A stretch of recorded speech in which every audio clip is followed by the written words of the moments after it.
بسم اللہ الرحمن الرحیم۔ السلام علیکم۔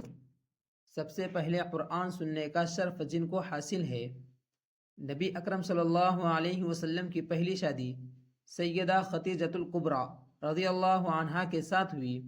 یہ وہ خاتون تھی جن کو اللہ رب العزت نے بڑا شرف عطا فرمایا تھا۔ جب نکاح ہونا تھا تو انہوں نے تجارت کے لیے پہلے نبی اکرم صلی اللہ علیہ وسلم کو بھیجا۔ نبی اکرم صلی اللہ علیہ وسلم تجارت پر گئے۔ انہوں نے اپنے غلام میسرہ کو آپ صلی اللہ علیہ وسلم کے ساتھ بھیجا کہ پتہ کرو کہ حالات سفر کیسے ہے۔ اللہ تعالیٰ نے آپ صلی اللہ علیہ وسلم کو دگنا منافع عطا فرمایا۔ میسرہ نے آ کر بڑی اچھی باتیں سنائی۔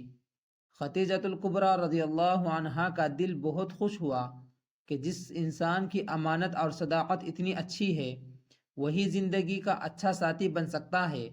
چنانچہ آپ نے نبی اکرم صلی اللہ علیہ وسلم کو بہت سے تحفے دیے اور بالآخر آپ صلی اللہ علیہ وسلم کے چچا کی طرف پیغام بھیجا کہ اگر آپ میرے رشتے کے لیے آنا چاہتے ہیں تو میرے بھائی عمر سے یا میرے والد سے بات کیجیے۔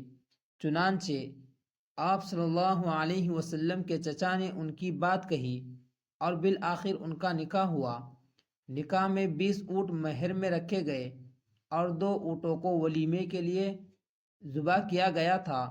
یہ وہ خاتون تھی جن کو اللہ رب العزت نے بڑا اعزاز یہ بخشا کہ جب اللہ کا قرآن نازل ہوا، نبی اکرم صلی اللہ علیہ وسلم نے جبرائیل علیہ السلام سے سنا تو اس کے بعد آپ صلی اللہ علیہ وسلم نے سب سے پہلے اپنی زوجہ محترمہ کو یہ بات سنائی۔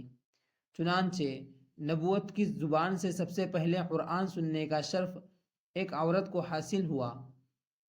اس امت کے مردوں پر عورتوں میں سے اس عورت کو یہ فضیلت حاصل ہے جس کو اللہ کے محبوب صلی اللہ علیہ وسلم کی مبارک زبان سے سب سے پہلے قرآن سننے کا شرف حاصل ہوا، اور اس امت میں سے اس عورت کو اعزاز حاصل ہوا کہ اس نے اپنی آنکھوں سے محمد بن عبداللہ کو محمد رسول اللہ صلی اللہ علیہ وسلم بنتے ہوئے سب سے پہلے دیکھا۔ جب آپ صلی اللہ علیہ وسلم کسی وجہ سے غم زدہ ہوتے اور فرماتے کہ جب وہ فرشتہ آتا ہے تو مجھے اپنی جان کا خوف ہوتا ہے، آپ فرماتی تھی ہرگز نہیں، اللہ تعالیٰ آپ کو ضائع نہیں فرمائیں گے، اللہ تعالیٰ آپ کی مدد کریں گے۔ چنانچہ وہ نبی اکرم صلی اللہ علیہ وسلم کو تسلیات دیتی تھی۔ ہجرت سے 3 سال پہلے 65 سال کی عمر میں ان کی وفات ہوئی۔